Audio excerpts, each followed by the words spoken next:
Good morning, everybody, and welcome to ASRHS Regional High School.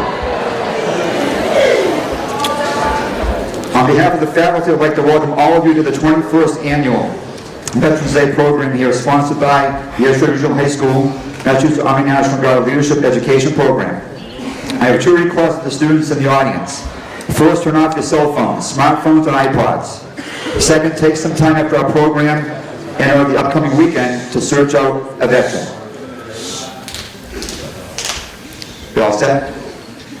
Express your gratitude for the service to this country. I'd like to thank the students who have been involved with this year's program, as well as all the students in the audience in advance for your cooperation, behavior, and undivided attention as you honor the heroes in the audience, our veterans. To them I say thank you and welcome. Thank you.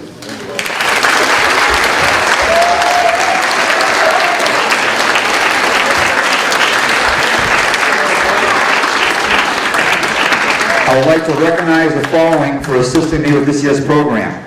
Local veterans organizations, the Massachusetts Army National Guard, and other veterans from across the Commonwealth of Massachusetts. Ms. Karen Baldino, owner of Karen's Kitchen, for the wonderful breakfast this morning. Flowers by Stella and Penard's Florist for the beautiful arrangements. Mr. Dixon and Mr. Jewett for coordinating the special feature for the assembly. Ms. Fran Cooley from the Veterans Chorus of Leominster, Massachusetts. Mr. Luther Salmon and Ms. Victoria Salmon for coordinating greetings from West Point. Mr. O'Connor for designing our certificates and the computer slides. Mr. McLaughlin, Mr. Donovan, Ms. Millow, Mr. Melanson, Mr. Moore, Ms. Delakiai, and Ms. Philibrown for sponsoring veterans this morning during our classroom presentations. Ms. Twist for the use of the library. Mr. Kevra and the marching band. Ms. Minturn, who will be singing the national anthem after I conclude the faculty welcome. Students from the Leadership Education Program, Student Council, and other volunteers.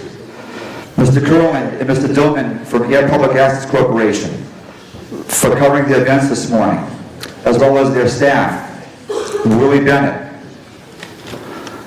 Max Carroll, Chris Maloney, Barry Schwartzel, who's also a veteran. Owen Salter for his expertise providing the sound, the laptop, and the projector. Ms. Cotton and the Flack students. Mr. Lewis from the custodial staff. Ms. Jones from the cafeteria staff. Mrs. Swift, Ms. Rader, Mrs. Wallace, Coach Magajani. Dr. Malone, Mr. Deppie, Mr. Christie, and Dr. Meyer. Mr. Kendall, who has given me passes I will distribute to the veterans who are here this morning, so they can use them for the next home game, which is this Saturday, which is this Friday evening. That's the schedule at this point in time, with weather permitting. As the voice of the Panther football, I'll be recognizing veterans at the end of halftime. The pass can be used at any home game or school event. Next Monday, November 11th, there is no school to observe Veterans Day. I ask that you honor veterans in your own way. This afternoon, I'll be taking the flowers as you see here, down to the restroom and air. Before Ms. Minda Tiernan sings our national anthem and Ms. Julie Cotton and the Flag students lead us in the Pledge of Allegiance, we have a moment of silence for our troops. You may have noticed the 12 red roses in a vase in the middle of the table on the stage. These roses represent the 12 veterans who have participated in our Veterans Day program since 1999 and have passed away. Past programs have been dedicated to Manny Velez, Preston Smith, Frank Belitsky, Harold Landry, Charlie Lewis, Doug Frederick, Ralph Winslow, Stan Kopek, John Tully, Larry Anderson, Walter Anderson, and Phil O'Keefe. We'd also like to recognize the Gold Star mothers as well who have passed away, like Zelda Moore, and the military spouses like Marion Smith, who worked here for many years at the high school. Our thoughts with all of these families at this time. This morning at Karen's Kitchen, I had the pleasure of meeting Louis and Barbara Haddett from Harvard, Mass.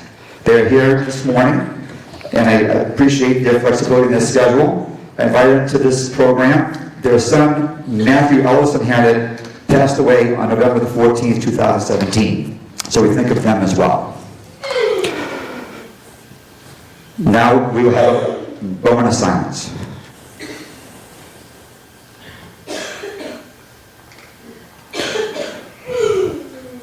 Thank you very much. point in time, I'd like to welcome Ms. Minda Tiernan to the stage. She'll be singing the national anthem. And please remain standing.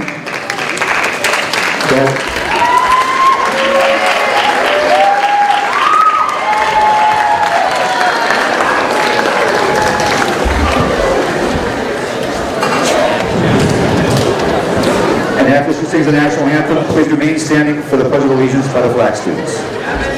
You want the lights off or on? Turn them on. Want them on? Please put the lights on, please. It doesn't matter. It doesn't matter. Thank you.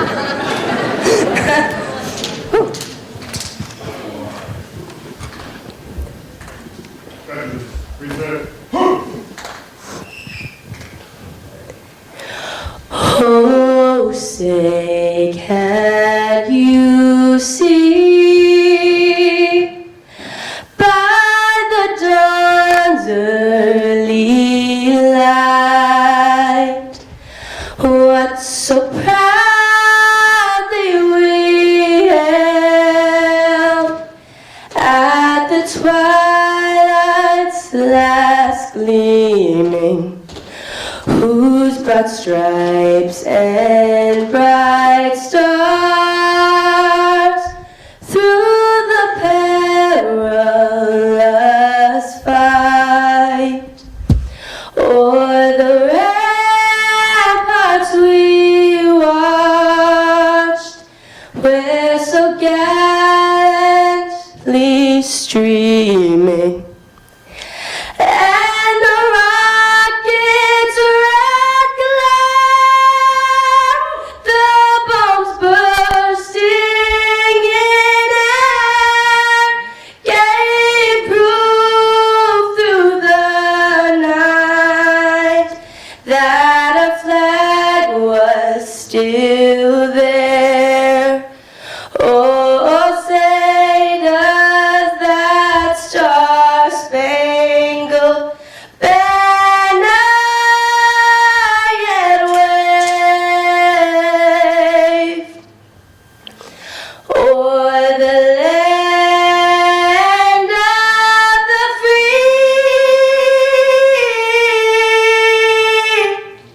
and the home of the brave.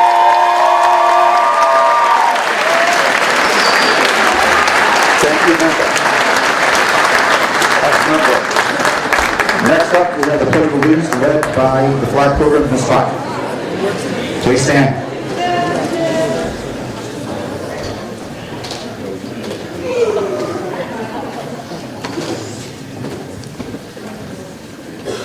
They also need some gifts for the veterans, which they'll have for them at the end of the program with their certificates and carnations. Ms. Scott.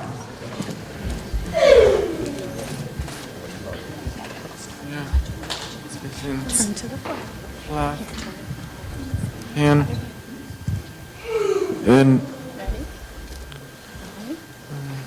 pledge allegiance to the flag, the United States of America, republic resisted, one nation, under God, indivisible, liberty, justice for all.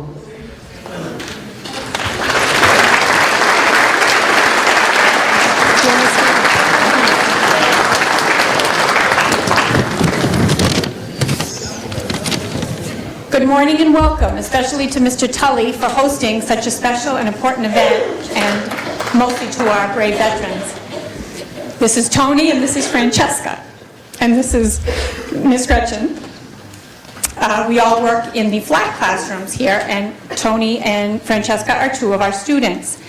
We'd like to present on behalf of Tony and Francesca and their classmates a small token of appreciation to our veterans. These were made by our two classrooms. For your bravery, dedication, and commitment to this wonderful country of ours, we thank the brave men and women who have fought for our freedom. Thank you.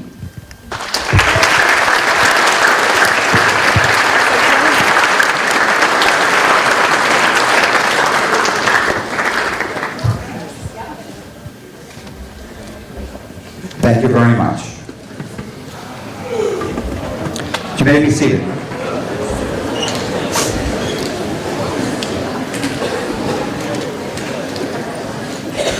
At this time, I'd like to turn the program over to Nasia and Owen.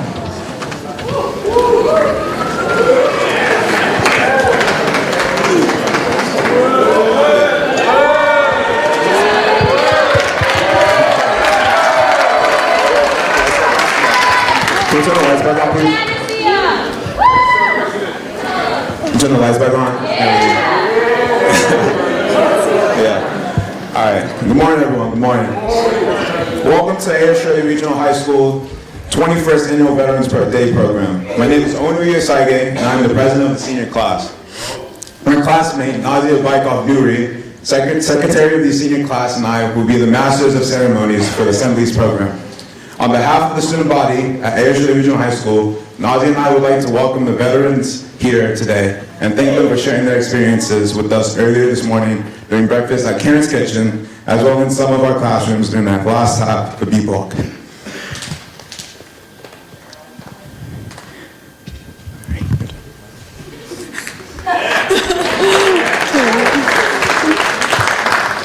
Thank you, Owen. I too would like to thank the veterans for coming today and educating us about their service to our great nation.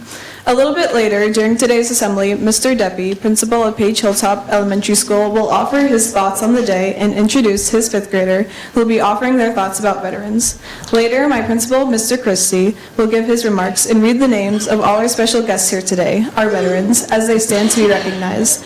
I'd like to introduce Mr. Alex Hertz from the class of 2021 as he gives us the history of Veterans Day and how it relates to now.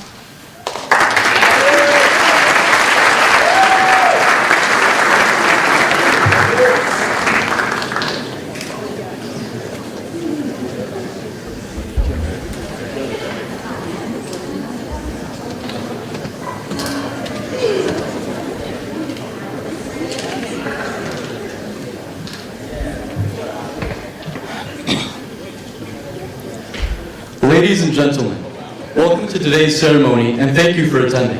I'm honored to be speaking with you today on such an important occasion.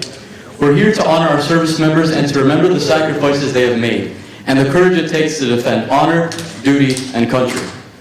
But what is the reason for our endless gratitude? What set into motion the chain of events that has resulted in me standing here today thanking you for putting your lives on the line? Veterans Day. It originated as Armistice Day on November 11th, 1919. The first anniversary of the end of World War I, a national holiday beginning in 1938. Now, I'd like to ask the service members and veterans who are present to please rise.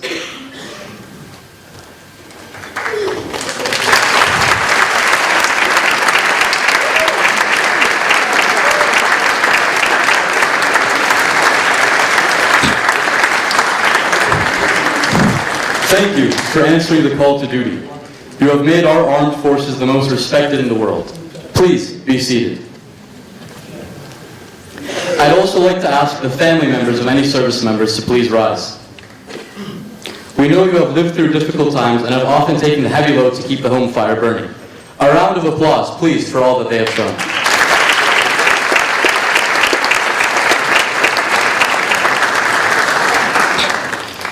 As Edward R. Murrow had once famously stated, we will not be driven by fear into an age of unreason if we dig deep in our history and our doctrine and remember that we are not descended from fearful men. These honorable citizens have certainly kept that in mind all throughout their innumerable ventures. This historic date occurs on November 11th every year in the United States in honor of the 11th hour of the 11th day of the 11th month of 1918 that signaled the end of World War I. In 1968, the Uniform Holidays Bill was passed by Congress, which moved the celebration of Veterans Day to the fourth Monday in October. But finally, in 1975, President Gerald Ford returned Veterans Day to November 11th, due to the historical significance of this date. And while it is about the glory, integrity, and dignity of our country, perpetuated by these men and women of indomitable character, it is also about honoring the process and the valor of those that perhaps we do not have the luxury of knowing personally, those who still stand strong, an intrepid bulwark against the ruination of man and realm. At the end of today, as of today, there are over 20 million of such great individuals walking amongst us, indistinguishable from the rest save for their dependable strength and the unmistakable way with which they carry themselves.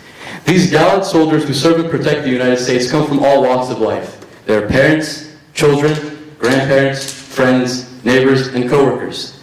They have stood up for us and for the rest of the world. ensuring that liberty rings from sea to shining sea, providing necessary aid to our overseas brothers and sisters, and perhaps most famously, finding a solution before the final solution.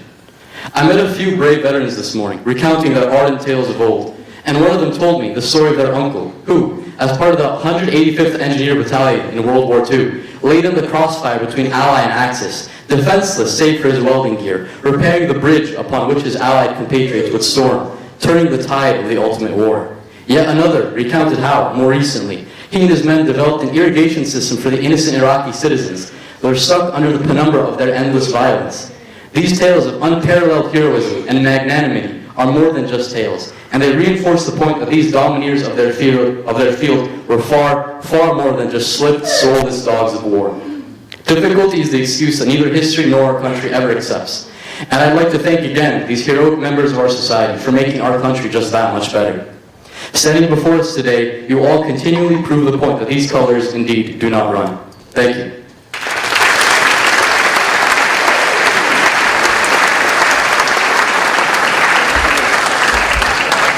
Thank you, Alex, for providing us with the historical perspective of Veterans Day and how it applies now. Next, we have the presidents of the Leaders Education Program to offer his remarks. Please welcome Mr. Gus Angla.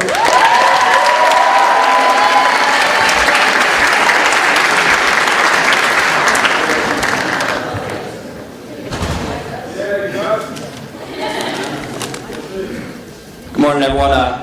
My good friends Owen and Nasi already introduced me, so I'd like to start by thanking Mr. Tully and Mr. McLaughlin for their guidance over the past few years. It's really an honor to be the president of our leadership club here at Air Shirley, and I definitely would not be where I am if it wasn't for those two, so big round of applause for those guys.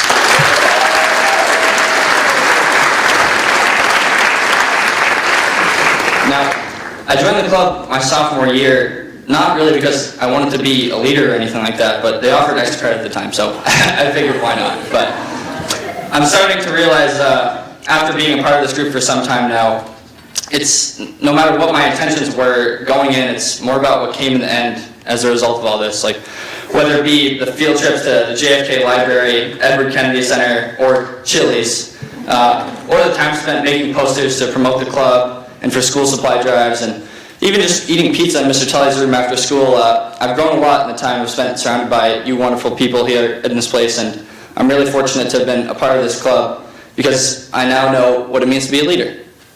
What does it mean, one might ask? Well, I don't think it's about your rank in society, your position in your job, or anything like that, really. I think it's a choice that you make. A choice to never settle for just good enough, but to go that extra mile.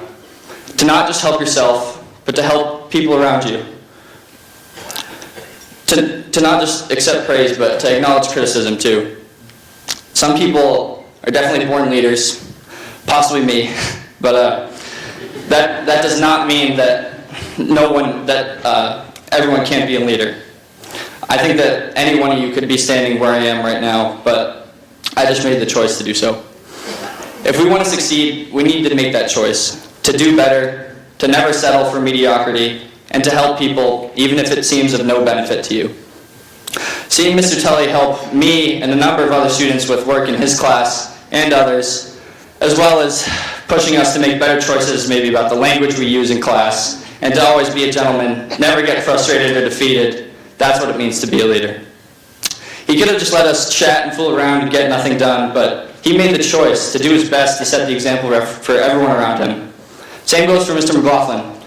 I remember freshman year, Humanities 1, he pushed us to become better public speakers by presenting in front of the class every week on Manifest Destiny and that sort of thing. And I've witnessed every one of my classmates grow tremendously since then, and I know it's because he pushed us to do things we weren't all that good at and all that comfortable with.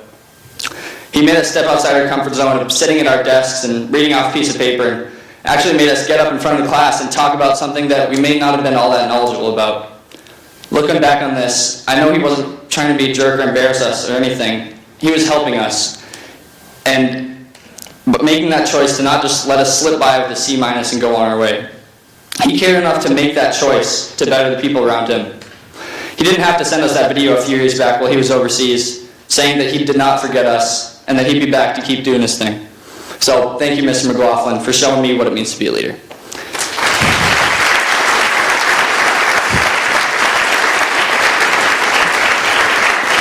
Now, I'm not saying that if you join the leadership club that you will be successful and you will go on to be president of supply drives and even just eating pizza in Mr. Tully's room after school. I've grown a lot in the time I've spent surrounded by you wonderful people here in this place, and I'm really fortunate to have been a part of this club because I now know what it means to be a leader.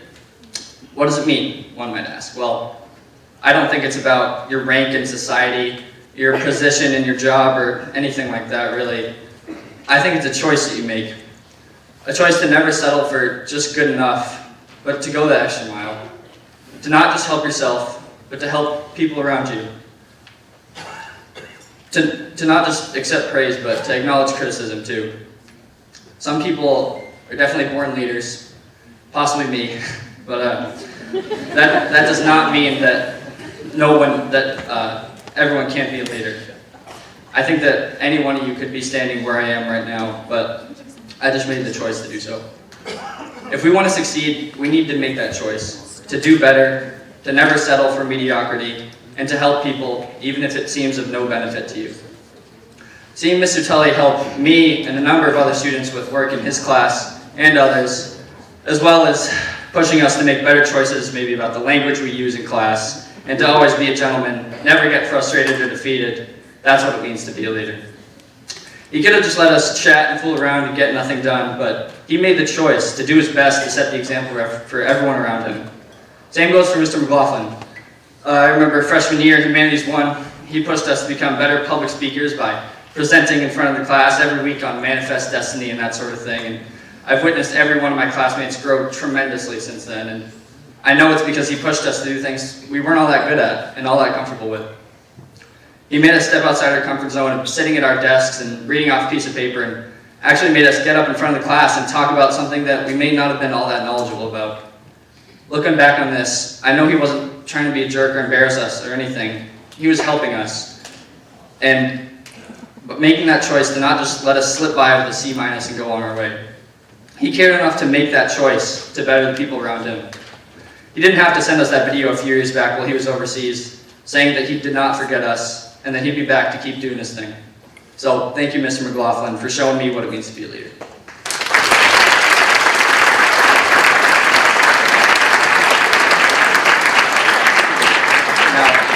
I'm not saying that if you join the leadership club that you will be successful and you will go on to be president of the United States, but come on, you should still join. Like, there's snacks, guys. It's up to you to make that choice, to do better, to help your friends and people who might not be your friends. So, make that choice. Thank you.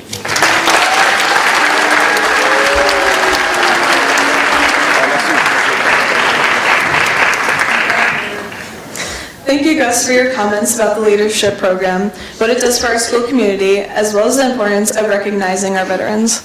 Our next speaker has been a welcomed addition to our assembly program since he became the principal of Page Hilltop Elementary School.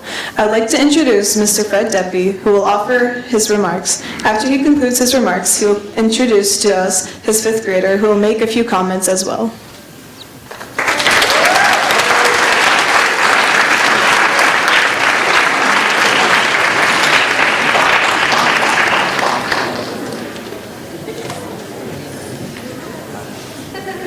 Thank you. Thank you, Mr. Tully, student, staff, and guests for inviting me to participate in this special program. I've been attending your Veterans Day program for over a decade now, and I'm honored to continue doing so. This marks the 21st year of the program, which means that the current students in this audience right now weren't even born when Mr. Tully first started that, and many of your teachers may have been in elementary school when it first started too. As a teacher, administrator, family man, and community member, I've always recognized the importance of honoring our veterans, not only on Veterans Day and Memorial Day, but every day. The sacrifices they made, as well as those of their families and loved ones, can never be forgotten or minimized. My own son, Christian, spent 6+ years of active duty with the United States Marines and deployed to both Iraq and Afghanistan. I will never forget that portion of his life when he was away. All the holidays, birthdays, special events, that all were missed. But proud of his duty, proud of the service he gave his country. So on behalf of my son, the veterans here in the auditorium, and all the veterans, alive, deceased, I only ask that their sacrifices not be in vain. I wish that all of you here grow up to be prosperous, to have eventful lives, become leaders in all that you aspire to, and most of all, to be kind, caring, tolerant, and respectful to all that you may come into contact with throughout your lives. Thank you.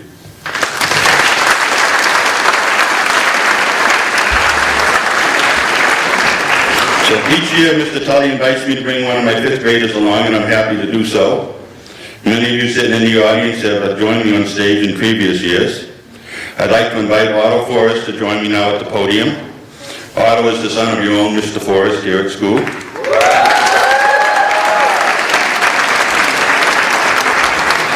Usually the fifth graders come to speak. They talk about a veteran who's a member of their family. This morning, Otto and I are taking a slightly different approach. Otto is going to tell us about a military hero who is near and dear to our hearts, someone who attended this program for many, many years before his passing. We would like to pay tribute to him.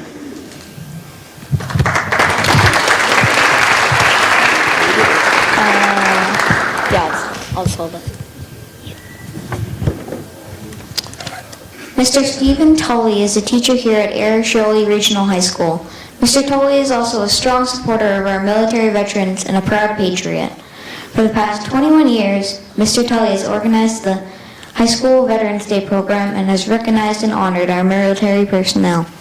What you should also know is that Mr. Tully's father is one of the veterans he has honored over the years. John C. Tully was a Master Sergeant in the United States Army, serving with the 78th Lightning Infantry Division and the 903rd Field Artillery Division. He served our country from 1943 to 1949 during World War II. He was involved in the Battle of the Bulge and the Battle for Berlin, earning 3 Bronze Stars and as well as other medals and accommodations. After the war, he also served as a commander of his VFW post. Master Sergeant Tully was also the Grand Marshal of the 2010 Air Memorial Day program. John Tully has passed away, but his memory will be with us, all who knew him forever. On behalf of the Page Hilltop Elementary School, we would like to thank both Master Sergeant C. Tully and Mr. Stephen Tully for their service. Thank you.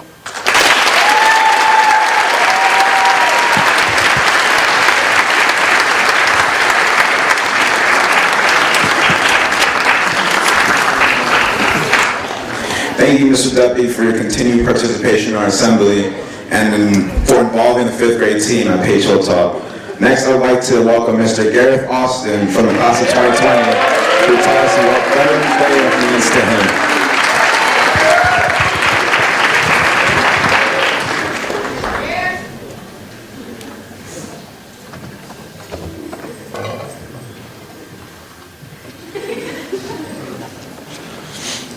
Good morning, everyone.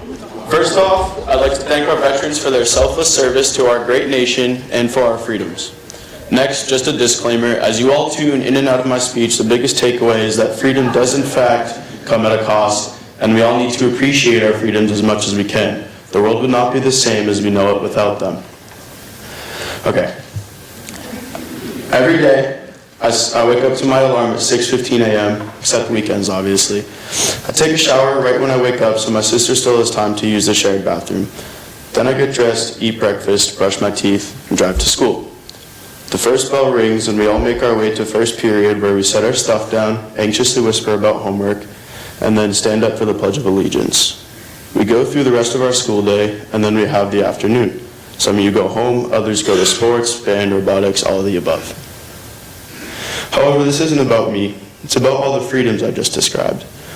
I have a bed to sleep in, a roof over my head, food on my plate, clothes on my back, and I have access to a free public education. These are common factors in your own lives, however, we often take them for granted.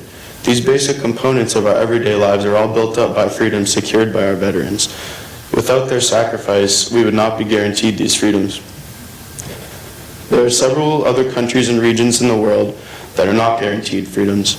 There are places in which people do not have a home, clean clothes, a bed, or even food. In some places, children are suppressed of their education and others indoctrinated by those entrusted to teach them. While we exercise our liberties by showing up to school, standing up for our flag, and appreciating our freedoms, there are brave men and women working hard around the clock to make sure that we never know a day of totalitarianism in our lives. Those brave men and women we proudly call veterans go through a lot both mentally and physically to ensure national safety. Their sacrifice, whether they serve on or off the battlefield, in the seas or in the skies, they deserve all the appreciation in the world for everything that they do. Former U.S. Representative Jeff Miller once said, "The willingness of America's veterans to sacrifice for our country has earned them our lasting gratitude." This means we all need to appreciate our freedoms and those who provide it. Thank you.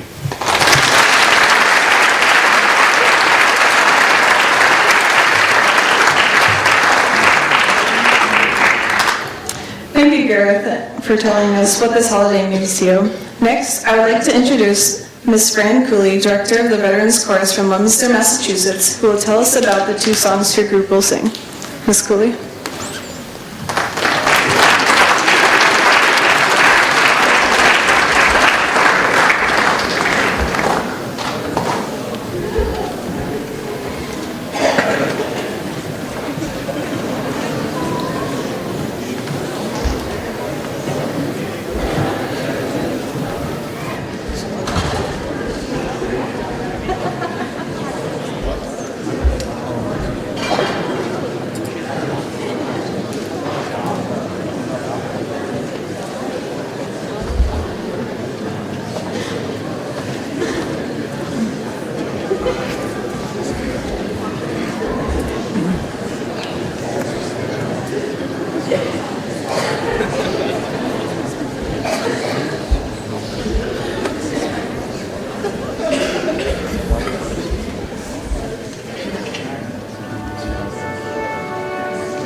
we're not the same color. Maybe we're not the same race. Maybe we don't have the same beliefs or live in the same kind of place. Maybe we think we're too different. Maybe that's simply not true. Maybe I also have hopes and dreams, and maybe I share them with you, share with you. Oh, we are one nation, yes, we are one land, together in freedom, united we stand. Oh, we are one nation, yes, we are one land, together in freedom, united we stand.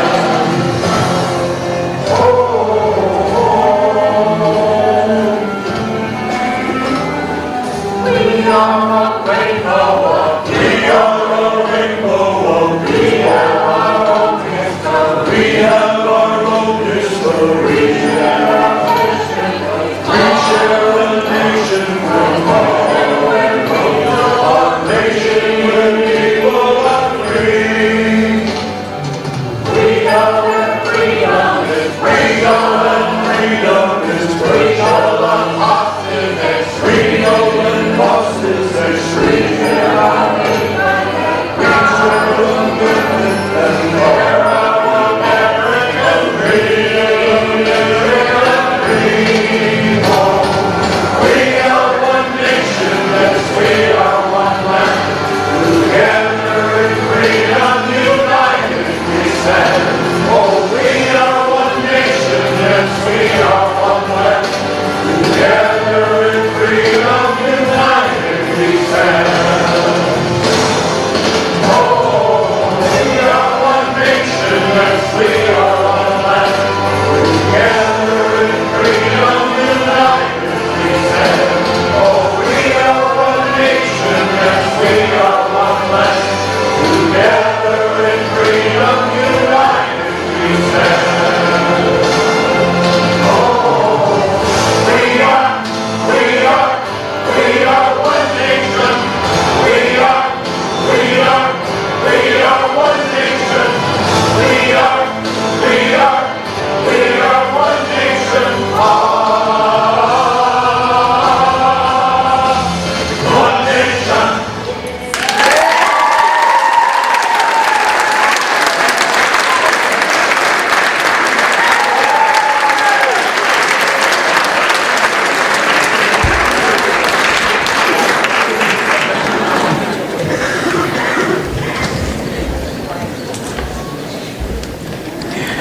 Thank you, Ms. Cooley. We appreciate you bringing the Veterans Chorus once again to participate in our assembly program.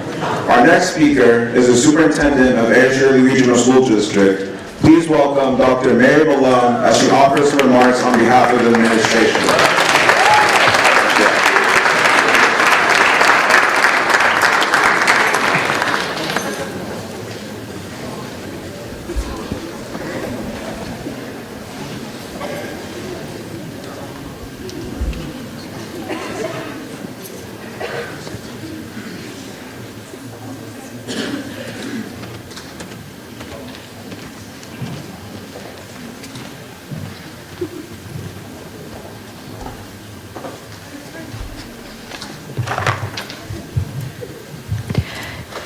Good morning. Good morning. That was beautiful singing by the Veterans Chorus. Let's give them another round of applause.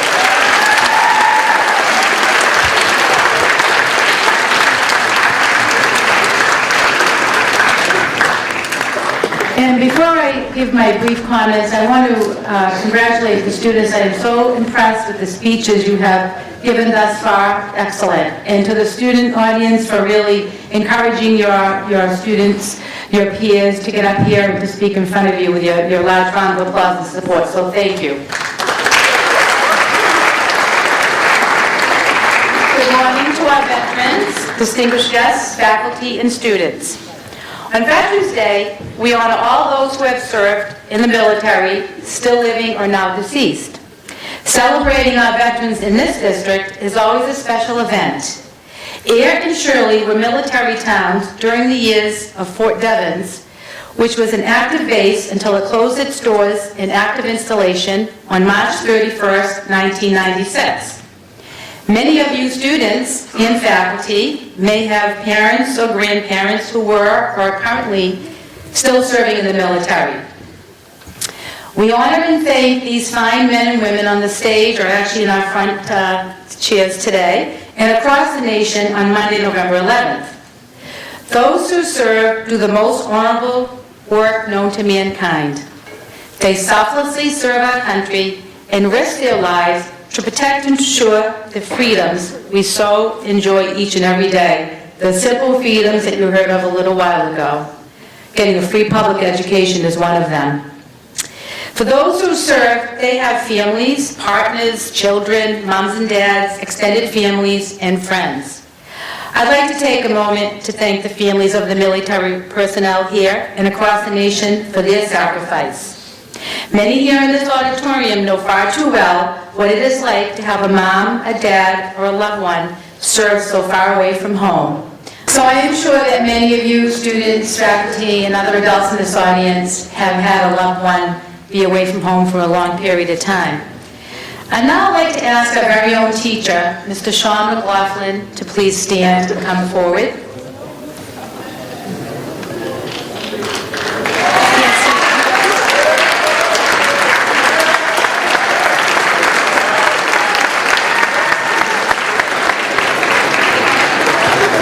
Thank you. Just stand right there in his face. So, Mr. McLaughlin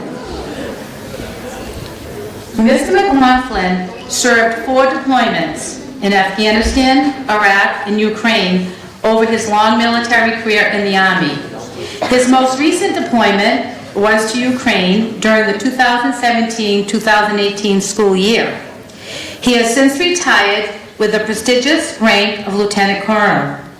Mr. McLaughlin is very special and has given to his country for many years, and during that year you were gone, your family, he has high school children and a partner, and they were living without him for a whole year, which I'm sure was very long, Mr. McLaughlin.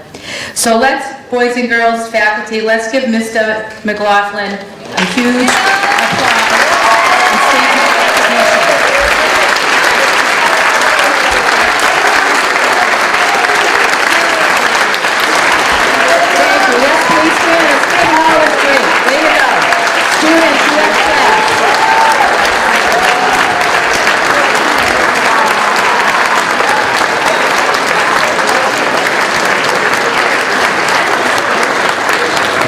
Thank you so much, students.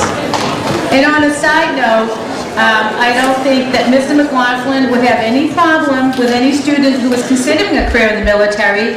If you'd like to ask him for some time to talk about his long military career, I'm sure he'd be happy to speak with you. Again, I want to thank our veterans. Some of you here this morning did not have a chance to choose to join the military, but many of you were drafted and forced to leave your families in your home.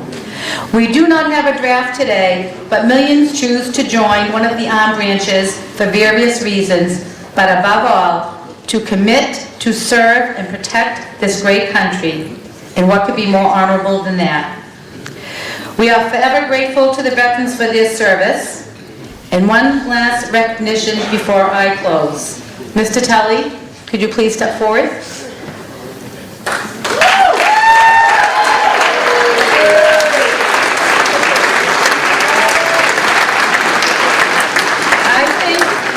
We ought to give Mr. Tully a big round of applause in recognition for the 21 years he has been holding this event.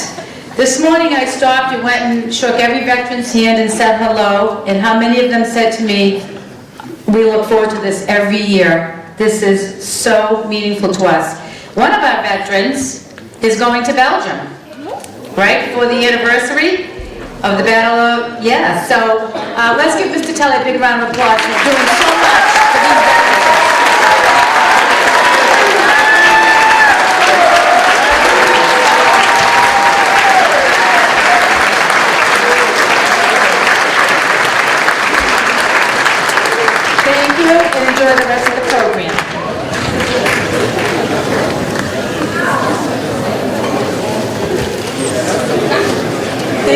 Mr. Malone, for your remarks on behalf of the central office and the administration from the district. Next, I would like to welcome Air Shirley Regional High School's principal, Mr. Spencer Christie, as he offers his remarks about Veterans Day, as well as call out all of the veterans' names who are here today as our guests as part of the Veterans Roll Call.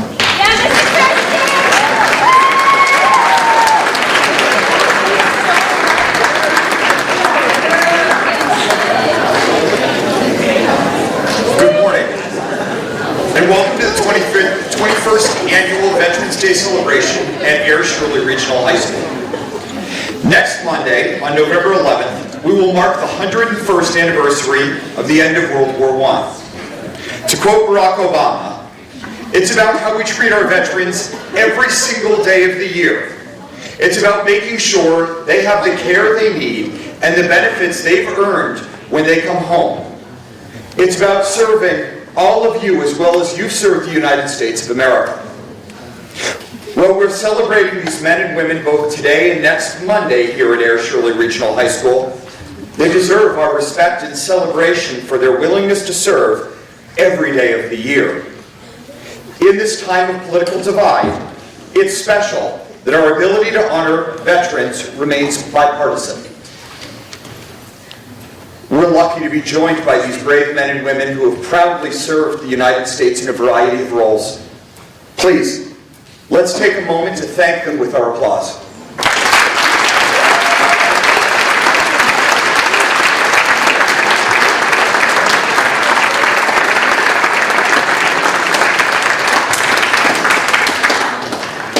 The heroism they have displayed by proudly serving the country is something to be honored. And I'm thrilled that we were able to do that here today. At this time, I would like to present a roll call of all the veterans we have in attendance. Please, hold your applause for our veterans until I have completed the list. Veterans, when I call your name, please stand and remain standing for as long as you are able. Charles Jones. Lou Vera. Frank Harmon.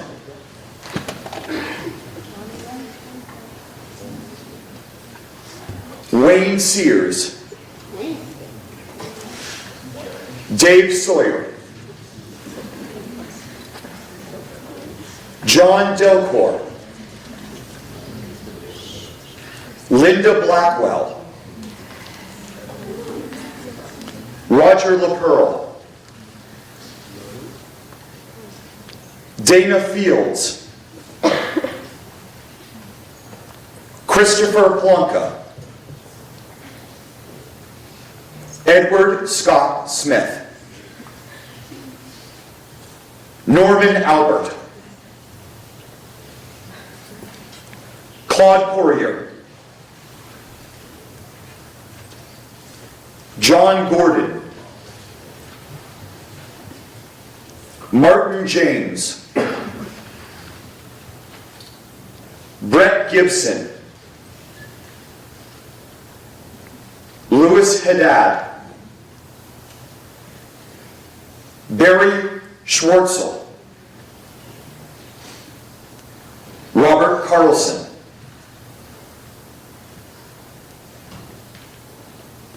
Joe Landry.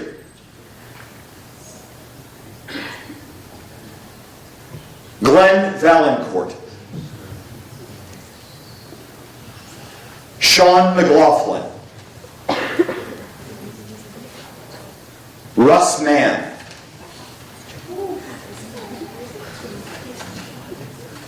Richie Giorvadella. Scott Dixon. Zoe Dixon, the service dog.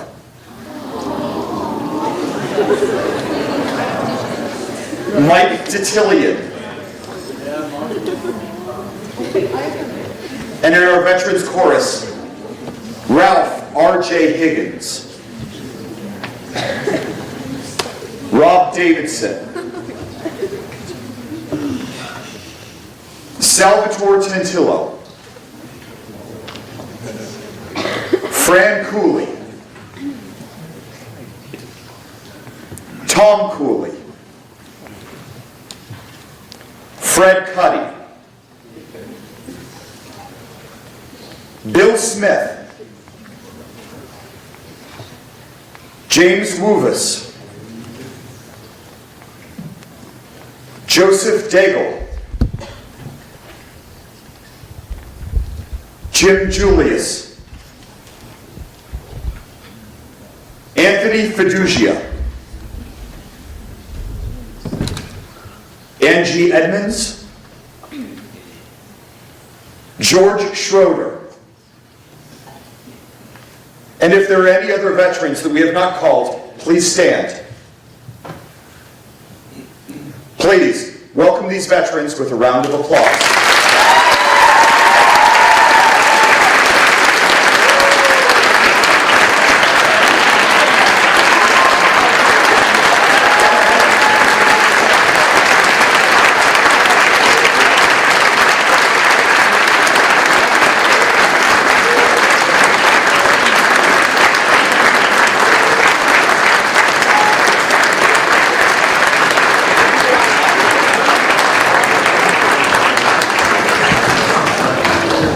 On behalf of Air Shirley Regional High School, thank you for all that you've done and all the service you've given.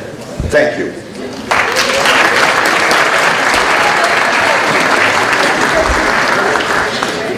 Thank you, Mr. Christie, for the comments and introducing our veterans to us this morning. Next, I would like to welcome Mr. Scott Dixon, who many may remember when he was our keynote speaker 2 years ago and accompanied by his therapy dog, Zoe. He will introduce our special presentation this morning in our assembly. Mr. Dixon.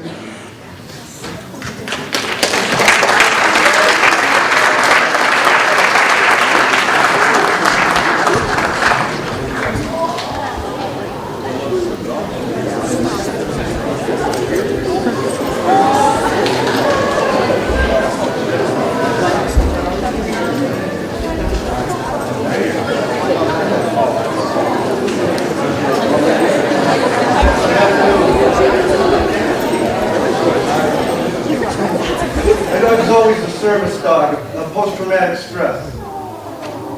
He's my service dog. I was privileged to speak here a couple of years ago, and I just wanted to thank everyone concerned with the town of Shirley and Air who allows this ceremony to happen. It's unique. This does not happen everywhere. Patriotism is not a popular thing, as we all might want to believe. I've done this a number of times, and today I had to ask that young man to help me up here because I've never spoken about the subject I'm going to speak of right now. And it's very difficult for me. Just as I know it's very difficult for my brothers and sisters down there. About a year ago, I met a singer-songwriter named Jeff Jewett. It was I talked to Jeff about the fact that there had never been a song written about Vietnam veteran and post-traumatic stress.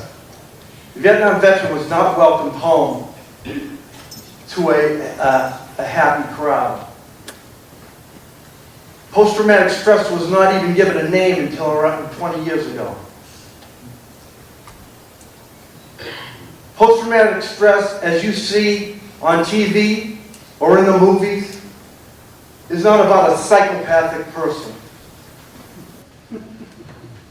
The post-traumatic stress veteran is more likely to hurt himself than others. 20 veterans a day commit suicide. That's 20 a day. Most of them are over 50 years old. I told Mr. Jewett that this country needs that song to help others understand what it's like for the post-traumatic stress Vietnam veteran. Not to mention the veterans that are coming home today, who are, thank God, are treated so well by so many wonderful foundations in this country. It was not like that in 1970 when I came home. I was spit at, had vegetables thrown at my car, I was called a baby killer. My brothers know this story. My sister veteran here understands this story. It's an ugly part of America's history. Only 1% of this nation serves in the military. I talked to Mr. Jewett about writing this song. It takes a special person to be able to write a story or a poem and convey the feelings and emotions of another person. It takes an even more special person to be able to put that to music. Mr. Jewett did this. He interviewed me for an hour and a half, my wife and I and Zoe. And then over the course of a year, with emails and texts and phone calls, he picked my brains about post-traumatic stress. He's a good man. He hasn't served his country in the military, but today he serves his country. I have great appreciation for Mr. Jewett. Ladies and gentlemen, Mr. Jeff Jewett.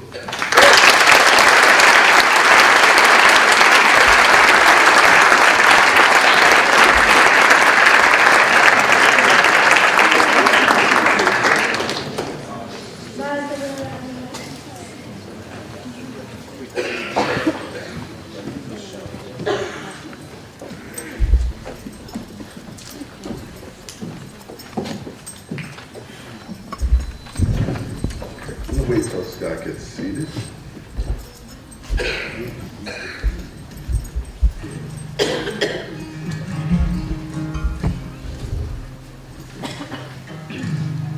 Scott did a very good introduction. It's got more at home.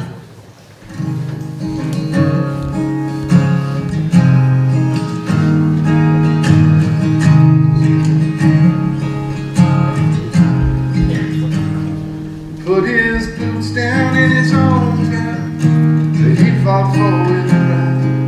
Hugged his wife and jumped into his blue sea tank.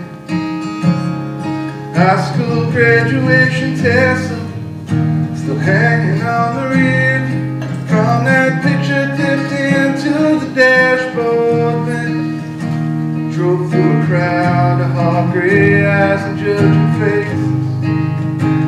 Couldn't understand and done it all for them.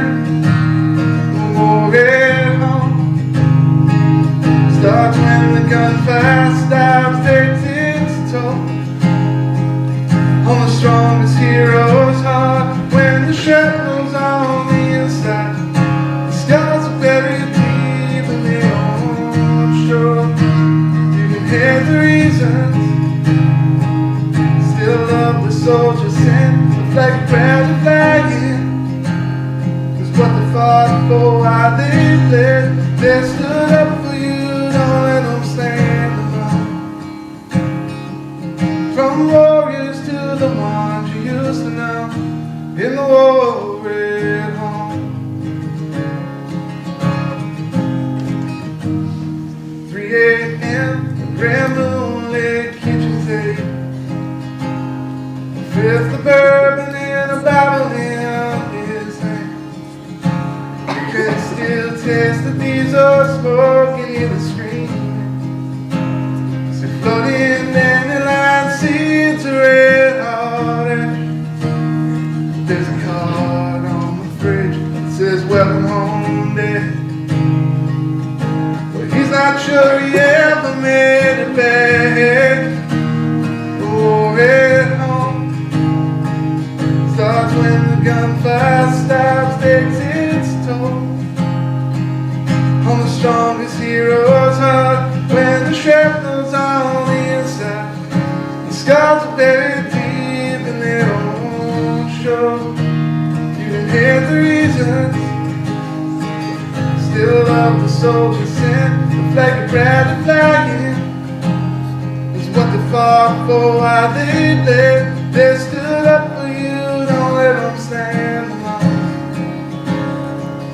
From warriors to the ones you used to know in the war at home. He pours black coffee in a paper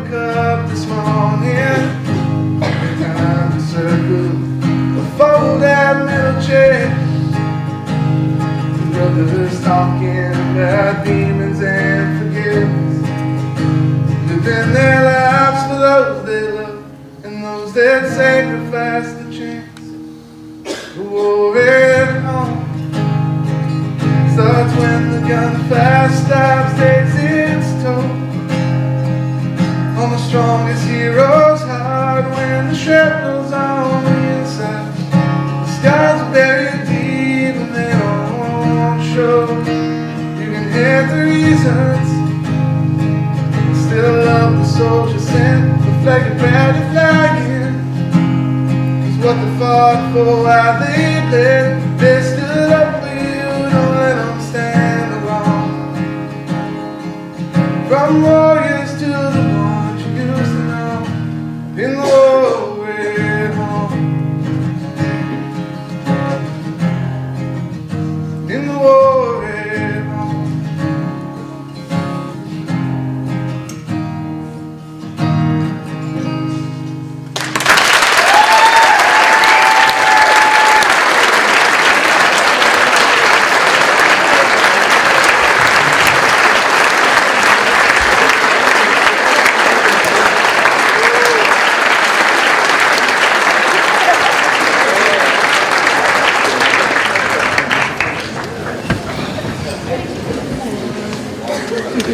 Thank you, Mr. Dixon, for joining us again at our annual program, and Mr. Jewett for that very thoughtful song, which will make many who hear it think about those who have post-traumatic stress. Next, I would like to introduce Ayr Shirley Regional High School junior, Ms. Judith Pesikowski, as she reads a letter written by an Ayr Shirley alum from the class of 2016, Luther Salmon, who is a senior at the United States Military Academy at West Point. His pictures will be displayed on the overhead screen as Jamie reads his speech.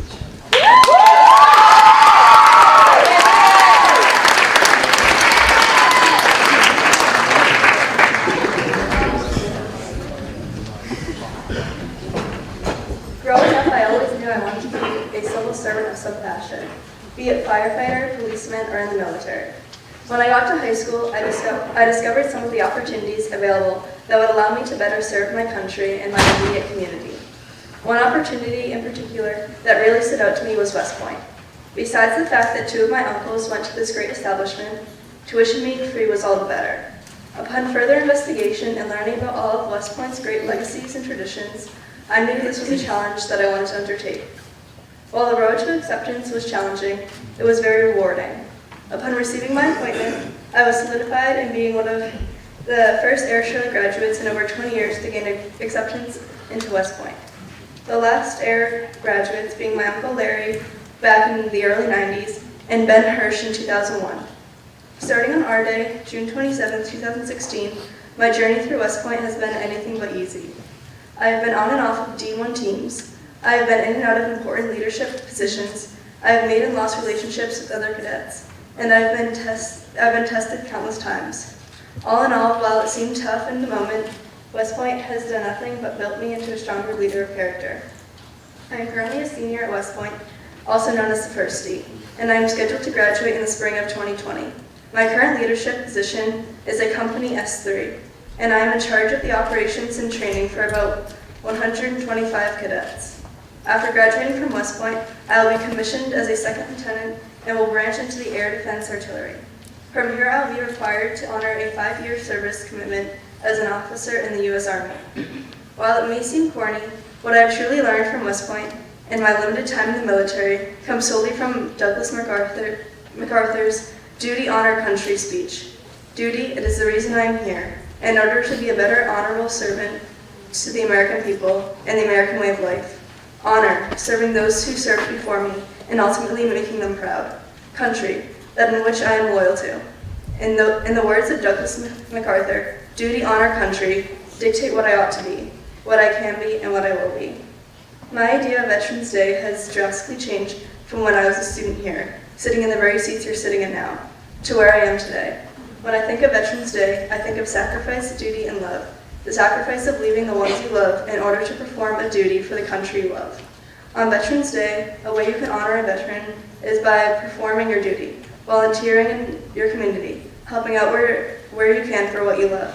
By performing this duty, it is a small way of showing those who make sacrifices every day that you care and are willing to help. Thank you.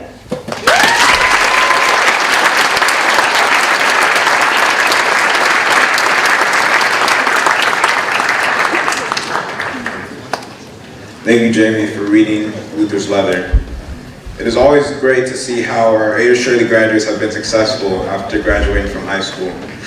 The next veterans who will speak represent local veterans organizations of the A.S. Shirley American Legions. Before they speak, I would like to show my gratitude for the generosity in supporting the students of the A.S. Shirley Regional School District with their scholarships and their graduation. Now, Mr. Joe Landry will speak from the Shirley American Legion, and Post Commander Claude A. Poirier will speak from the Air American Legion.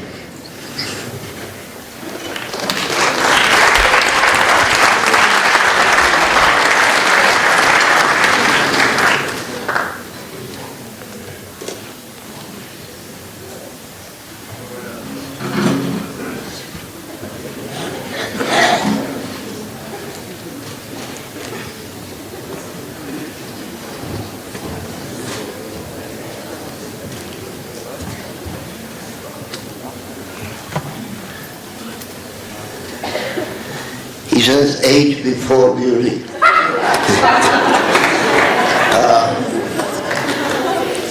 On behalf of the 335 veterans, men and women, that entered the service from the town of Shirley in World War II, I'd like to congratulate them all. Most of them have passed. To my knowledge, there's 6 of us still living in Shirley. Norman Albert is one of them, as long as myself. I would just like to thank Mr. Tully. I think he outdid himself this year. This is one of the best programs, and I've been through a lot of them.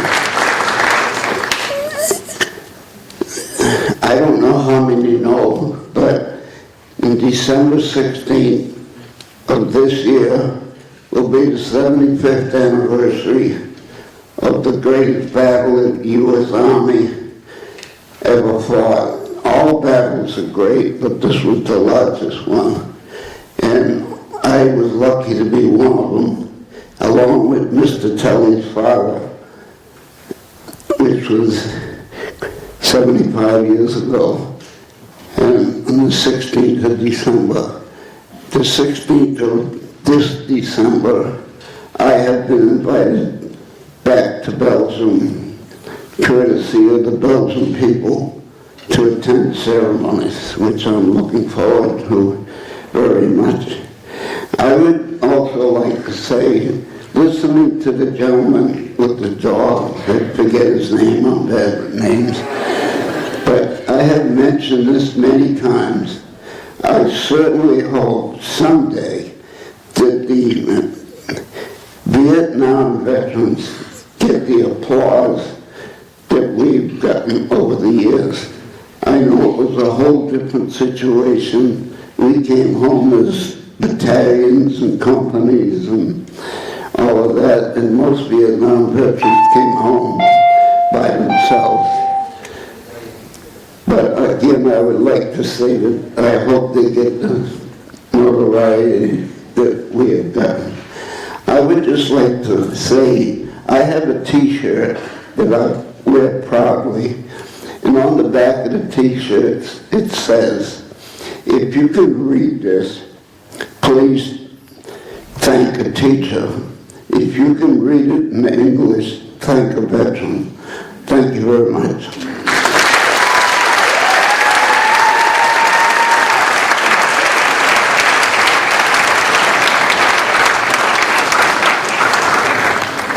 Thank you, Joe.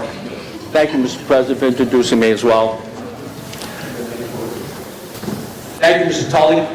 Great year. I've been coming to these. I retired in 1996 from the United States Coast Guard, and I've attended most of these. Mr. Tully, you're doing a great job. Thank you very much. I want to to give a shout out to his team too. It's a great team that we met this morning at breakfast, and they're here introducing people, and the speakers, the student speakers, just outstanding. Very, very good. I'm a graduate of Air High School, class of 1973, and I want to give a shout out to a special person today that I didn't realize was going to be here speaking. That's that 5th grader.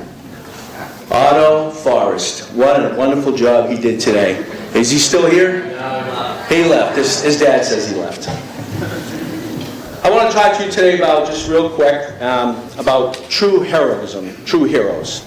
Today, as we honor all our veterans, those in front of me, those currently serving all over the world, I think it is a fitting day to talk about heroes. The term hero may mean different things to different people.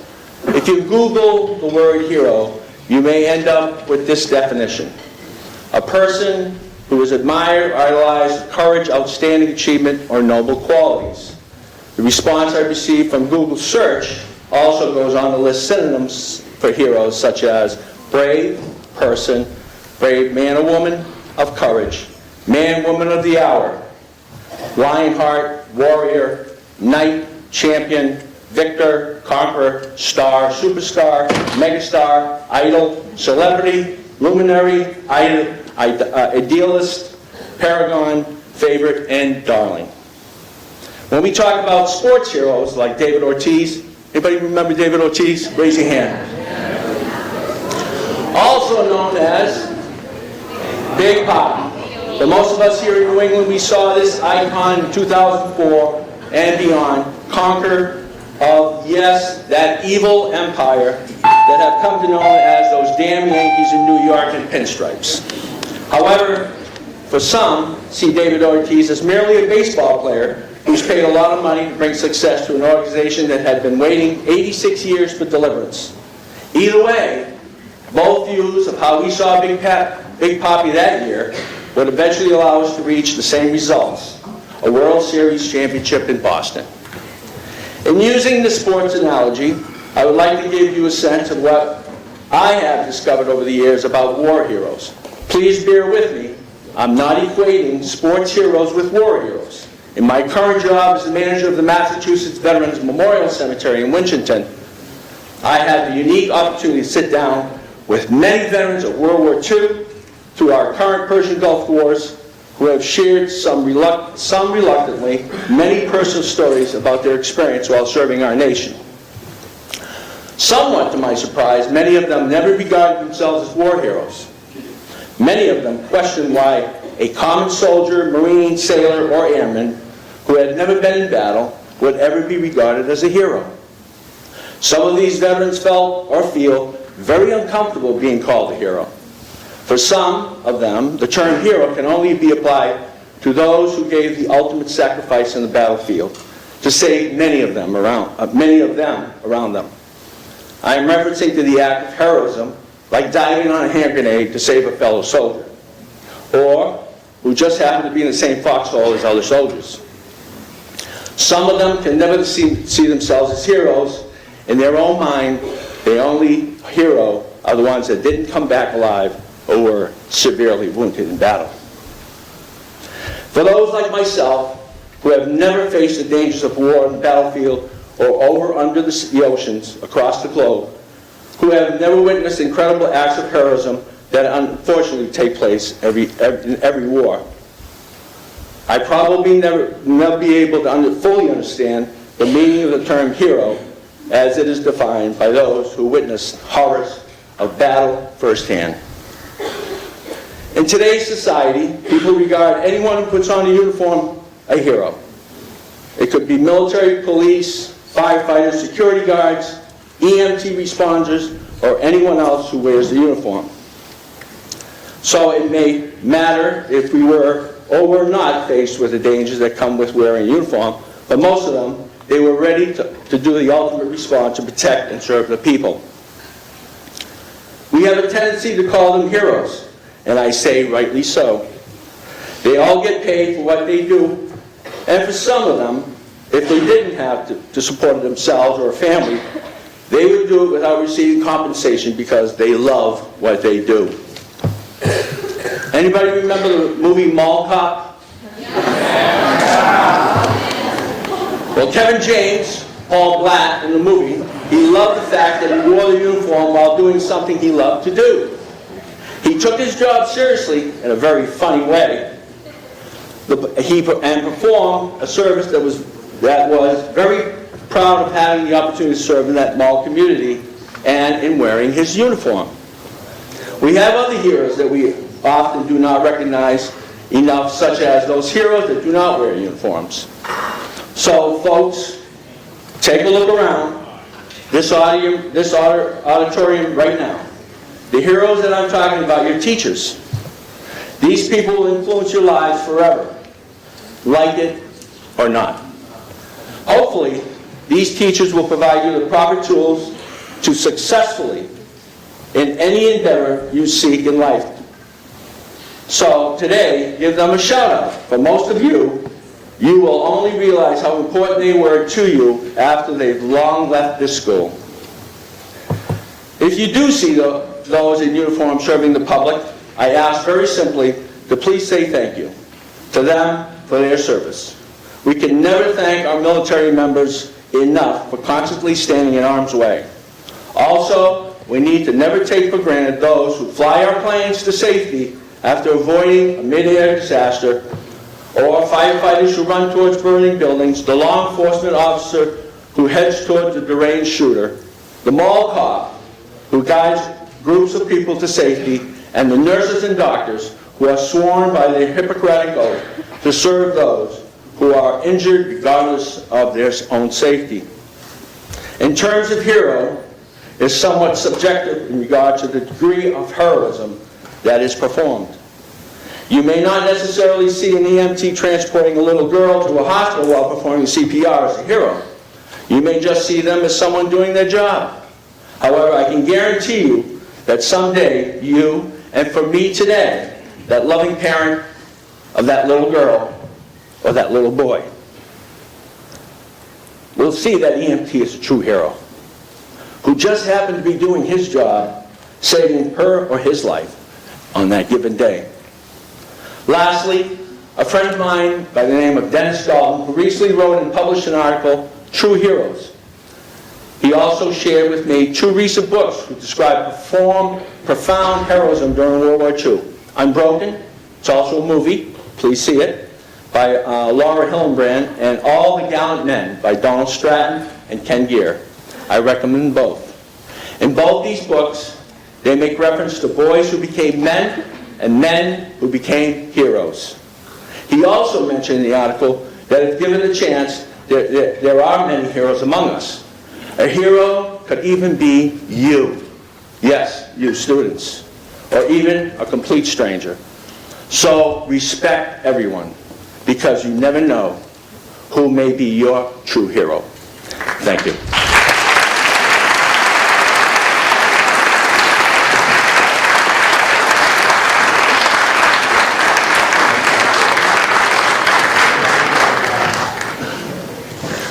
Thank you, Mr. Landry and Mr. Poirier, for your great comments. Before Mr. Tully offers his closing remarks, Mr. Cutter and the bands will play the Armed Forces on Parade. All of us enjoy seeing the many branches of our armed forces that are represented here today. This has been a proud tradition since the very first morning assembly program 20 years ago in November 2000. Veterans, please stand as you hear the song that represents your particular branch of service. As the song ends, please sit down as the band plays the next service branch. Before we have Mr. Cutter and the band play it, Owen and I would like to thank all of you in the audience for your thoughtfulness, attention, and applause as each speaker came before you this morning. Special thanks and gratitude goes to the many veterans who are in attendance here today, those deployed around the world, those here in the United States, and those who have passed on. We appreciate everything you have done and continue to do for our country.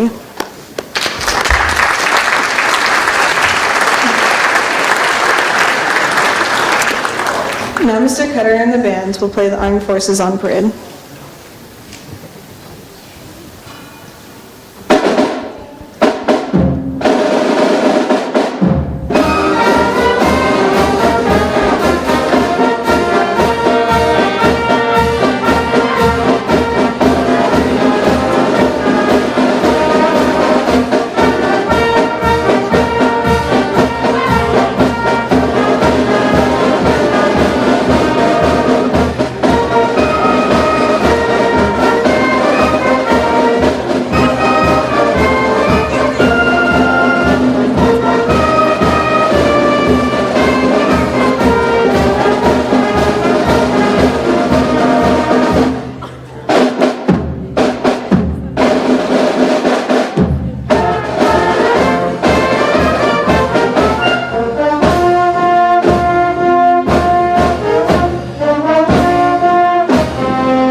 Thank you, Mr. Taylor, and the band. In essence of time, what I'd like to do is have Mr. Christie come up, please. While he's coming up, just wanted to thank all the students for their behavior and for paying undivided attention, but really appreciate that. Thank you very much. Also, too, I want to thank John Love from the Sentinel Enterprise, who's here to cover the event. Hunter Bowden, who came back to visit us, who was a member of the leadership program. Thank you, Hunter. And how about Nazia and Owen over here? It's a great job they did. Keeping things moving. And all the student speakers did a great job. And the band as well. Thank you very much back there.